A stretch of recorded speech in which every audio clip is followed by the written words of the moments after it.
ka soo cusboonaatay magaalada Muqdisho ee caasimadda Soomaaliya waxay abuurtay sheekooyin la yaab leh dhacdo la yaab leh waxa maanta ka dhacday degmada Boondheere ee gobolkan Banaadir ciidamada ammaanka ee joogay degmadaas oo ku dadaalayay xaqiijinta amniga ayaa ku qaldamay Faa'iiza Cabdi Maxamed oo kamid ah dadka degan degmada Boondheere Faa'iizo oo ku socotay saarneyd gaadiidka mootada ayaa askari kamid ah kuwa jooga baraha control ee degmada waxa uu ku adkaystay in Faa'iizo oo hadda sida aad arkaysaan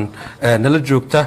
ay tahay aanay ahayn gabar hase yeeshee ay tahay nin sida gabdhaha oo kale u soo labistay intaas looguma ekeen waa la waday waxana la geeyay saldhigga Boondheere haddaba iyada ayaa sheekadaas nooga sheekayn doonta Faa'iiso waa arrin la yaab leh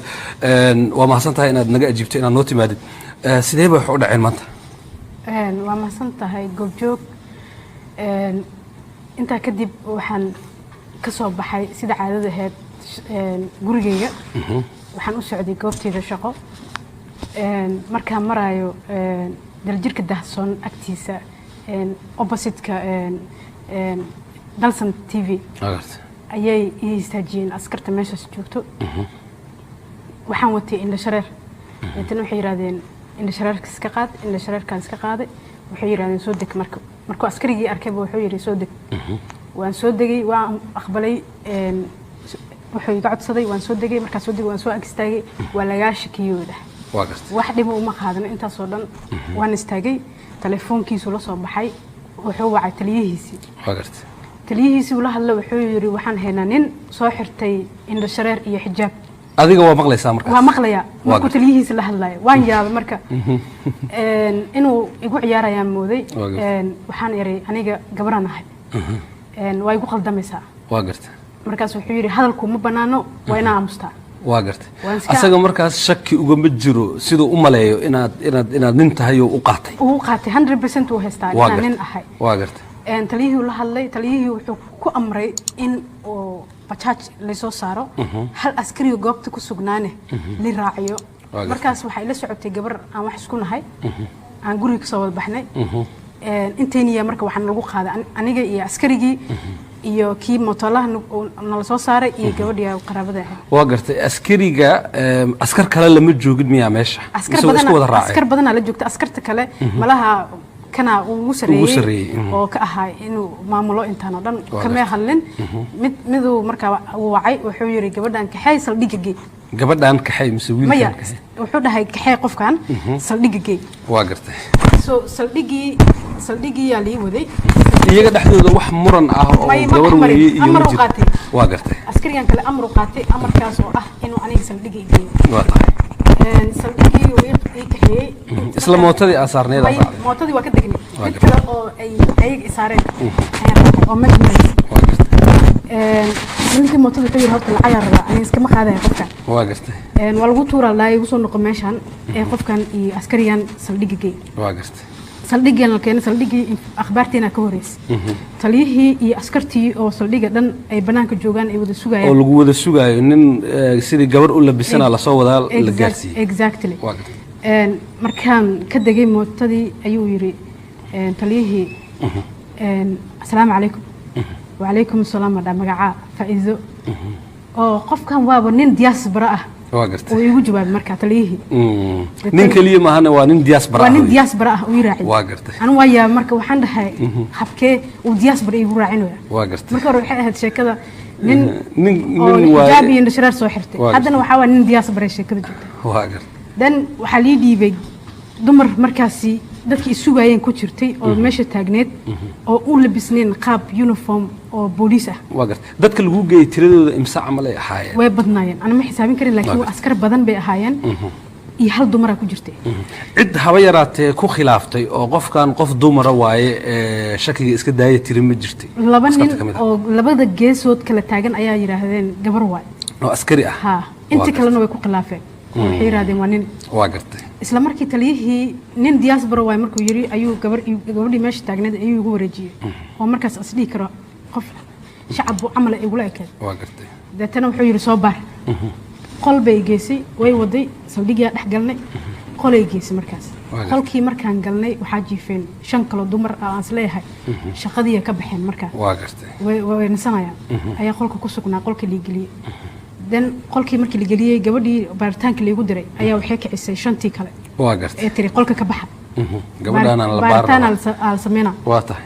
waxay tiri maxaa qofkana noo soo gelisay 5tii kaceen marka waxay yiraahdeen ma maxay qofkana noo soo gelisay markaas tiri waa nin xijaab iyo sharar soo xirtay oo hubinay waa gartay inuu nin yahay inuu gabar yahay waa gartay dan marka gabdhii waxay yiraahdeen hurdaan heese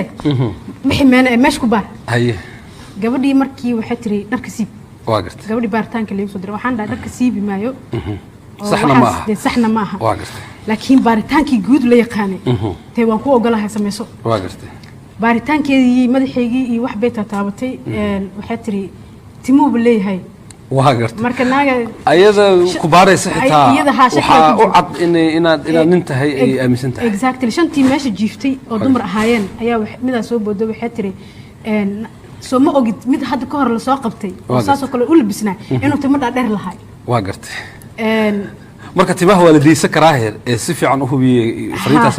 fariintaas diraysa waa gartay marka gabadhii way sheekisay gabadhii baaraysay aad u sheekisay maadaama 5tan dumar ay ka hadlayaan ay caytamayaan oo muxuu ahay waxa dheereysay baaritaankii gabadhii ugu haysay inay markaasi ay go'aan qaadan kari weyso waa gartay gabar kala soo baday waxay tiri ninka cilaan buu marsan yahay oo marka faraha ay marsan cilaan waa tahay markaas waxay tiri mid kala soo baday waxay tiri adiga intaas doodu socoto ma ku leedahay waxa ra'yiga ma ku dhageysanayaan waan ku dhahay waxaan dhahay adiga kuma lihidiin maadaama shaqada ku jirin waxa leedihiin in aamustiin gabadhana shaqada u deysiin waa gartay si ay gabadha ii baarto markaas go'aankii ay kula noqoto taliyaheedii waa tahay intaas dhaafsanayna markii waa gartay gabdhihii laakiin igama yeelayaan qofkii shacabka la soo qabto dambiilu hore ka yahay agtooda oo cayda iyo aflagaadada socoto marka waxaan dhahayaa aniga ii mataqaanaan qof ii mataqaanaan hadda la soo qabtay anoo bajaaj saaran qofkan baarani la dhahay marka inay igu xadgudubtaan waa qalad markii ugu horeysana gabadha markii la soo dhiibay baaritaanka way igu qaldantay ayada xataa oo askartii taliyihii way ugu gafaysay aad ay ugu gafaysay waa gartay dan maxay oranaysay oo kale waxay oranaysay waxay isku dayday xataa inay darbaaxdo waxaan ku yiri aniga ma ahay qof aad darbaaxi kartid waxa xaq u leedahay inay baartid marka itilmaam qaabka aad ii baaraysid ii meesha ii wadid ila saldhigi ma aqaanani laakiin waa inay qofka uu ku tilmaamaa iyo hadallo oo nacayba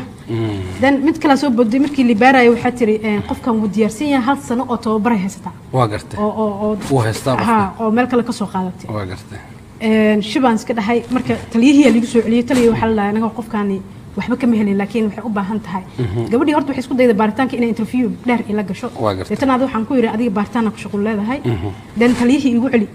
oo biiga haligeeyo interviewgayga hala qaado hadii ayada markay baaritaanka intay kugu sameysay ma ku qanacday inaad gabar tahay oo aadan way ku qanacday wax kama arkin tiri way soo sheegtay markii way soo sheegtay wax kuma arkin waa gabaray tiri Soomaa dumar way tiri way ku qanacday marka taliyihii wuxuu leeyahay taliyihii ayaan wali qanacsaneen wuxuu leeyahay dad inta ka shaqeysaa uu yiri marka taliyihii markii la keenay wuxuu yiri inta ka shaqeysaa marka saxan ku yiri maxaa ka shaqeysaa uu yiri xuquuqul aadanaha iyo meesha uu shaqeeyo goobta ka shaqeeya uu sheegay waa gartay dan wuxuu igu yiri waa ina keentaa qof shaqada ka tirsan ama dumar ama rag wixii kula shaqeeya yimaadaan cadeeyaan ina dumar tahay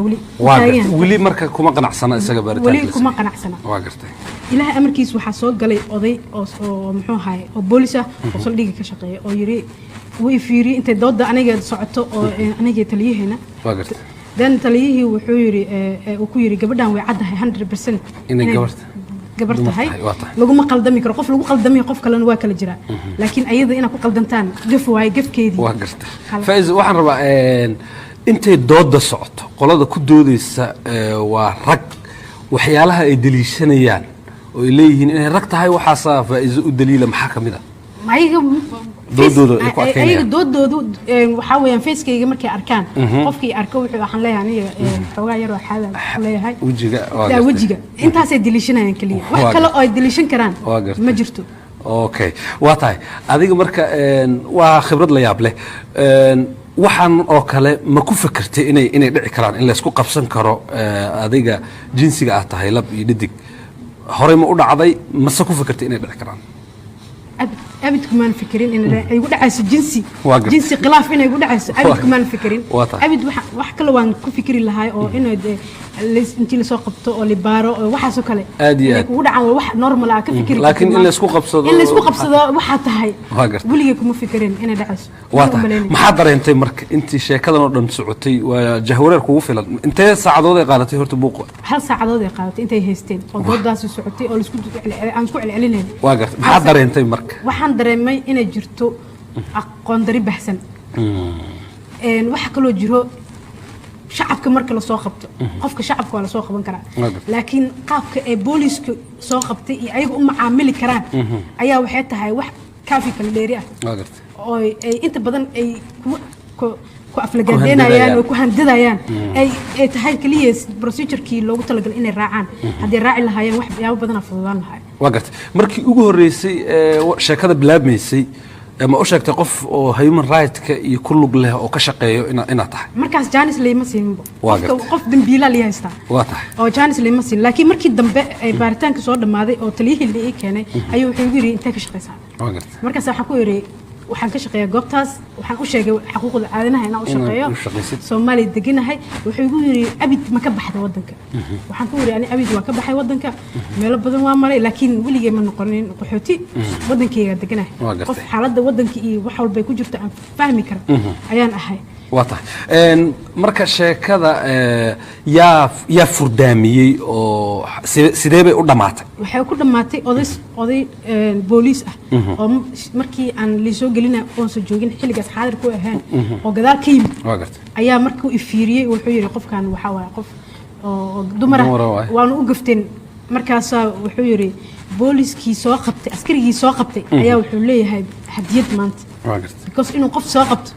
أيوه هبديد كلها ونكسر وحن كوري تلي قف إن لوج فما فعله واقرت قف كانوا حديد لسين كلام مكو وحش قست أو وح صح سميه وح صح سميه واقرت لكنه وحيري مركب مقلقنا حقوق آذنها وشقي وحيري أو واحد أنت صورن وهلس المحياه هاد إن حقوق آذنها وشقي سيد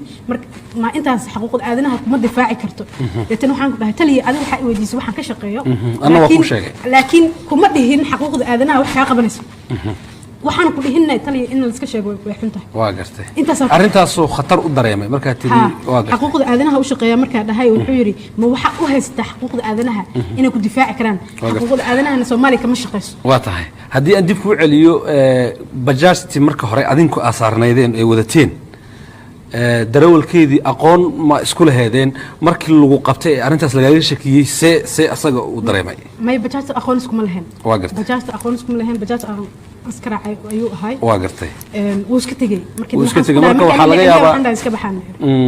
waxa laga yaabaa asaga laftigiisa inuu qabo tuhunkii ahaa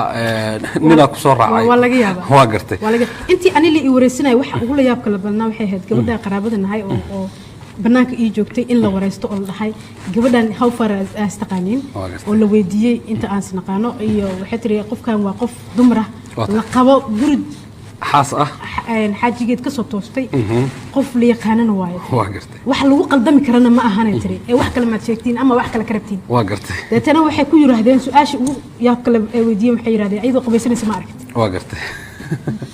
waa gartay waa fahmi ayadii weydiinay ayadii weydiinay marka soo baxay ka bacdi ii sheegaysaa wixii ayagii booliskii banaanka dhaxmaray waa tahay arrin la yaab la waaye sidee familkaada oo saygaada ugu horeeyo markii sheekada u sheegtay uu dareemay isna qofkii ugu horeeyay oo soo wacay saacad ka bacdi wuxuu ahaa xaajigayga oo leh shaqadii maad gaartay ilaahay nabad ma ku gaarsiiyay dan waxaan u sheegay in saldhiga hadda ka soo baxay oo waxaas igu dhaceen wuu yaabay marka wuxuu yiri sidee ku dhacday in lagu malay rag markaas waxaan dhahay way dhacday maxay igu soo sheegaysaa wuu dhahay marka inay dhacday markaas waxaan dhahay hadii markaas marka wali qabtaa dhahay xaalad li oo family-ga kula xiriir ma leeysiinin intaas ayaan ku soo xiriir waayay dan had way dhamaatay sheekadii waana soo baxay intaas dhaafsan waa tahay sidaas u sheegtay xad baad wajiga ku leedahay ma u aragtaa inay maadaama magaalada amnigeed isku xun yahay inay threat kugu tahay oo xaaladda taagan marka la fiiriyo sidaan oo kale inay marka kugu dhici karto haddana aniga marna wuxuu ilaahay siiyay qofna uga baqanayo waa gartay waxaan leeyahay waa leeyahay wax ilaahay siiyay waaye qofna uga heebadsanayo xaq leeyahay waa gartay marka way qaban karaan boolisku sharcigana waa intuu waa la iswareysan karaa laakiin waxa fiican qofka in lagu xadgudbin oo shaqadiisa la caynin oo lagu personal attack loo sameeyo intaas ilaa inta la cadeynayo inuu dambiile waa gartay hadallada aad u dhibsatay booliska Soomaaliya wax badan inay qaldan yihiin waa la tilmaamaa adigu xuquuqda aadanaha ka shaqeysa waxyaalaha kula yaabka badnaa ee lagu weeraray ama lagu qadfay maxaa kamid ah waxa lagu gafay waxa kamid ah in ay iska kicayeen dumarkii waa gartay waxa la dhahaa dumar ways kaashadaan laakiin waxaan la yaabay askartii dumarka ee saldhiga joogay in ka xandaran yihiin ragga maanta jooga booliska qaar si fiican bay ugu dhaqmayeen markii loo fiiriyo dumarka kugu darnaaba lixdii dumar aan arkay totally ba aflagaada ay geysteen lixdoodiiba hal qof waan ka waayay oo dhaho war qofkan waa la soo qabtay shaqadiisii ka guta sii daaya marka waxaan wax badan ayaa qaldan shacabkuna wuxuu u baahan yahay haddii la tuhmo in si nabad ah intay la joogaan boolisku ee si nabad ah qofku uu la joogi karo waa tahay Faiz waa arrin la yaab leh ugu dambeyn isla su'aashayda haddaan si kale u dhigo xaadda wajiga ka taalo inaad iska baabi'isid si khatartaasi oo dhan kaaga yaraato ma laga yaabaa lagama yaabo waa gartay waxaan anigoo yar ilaahay iga sameeyay waaye dad baa maanta Facebook waxay lahaayeen dawada chemicalka la isku cadeeyo anigu ligay mis cadeenin qofkan waa dareemi karaa qof is cadeeyay qof kale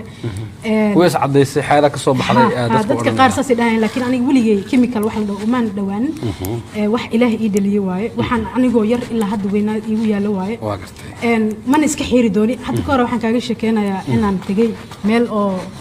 madaxa ku hagaajisanay xamar gudaheeda markaas gabadhii madaxa ii hagaajiya dhahay marka waxay tiri waxaan u baahanahay inaan kaaga hagaajiyo shaarbaha aan ka jaro markaas waxaan ku dhahay anagu ma dirsan adeegan waxaan ku dirsan kaliya inaan madaxa ii hagaajiyo madaxa ii habay that's it marka shaqada lama hayo markaas waxay tiri dadka ma kula yaabay aniga dadka waxbiga ma gelina dhahay aniga waxaan ahay anaan isku faraxsan dadka ayaga u taala waxay dhihi karaan marka waxaad dareemaysaa mashquulka zaid marka magaalada maray xamar oo kale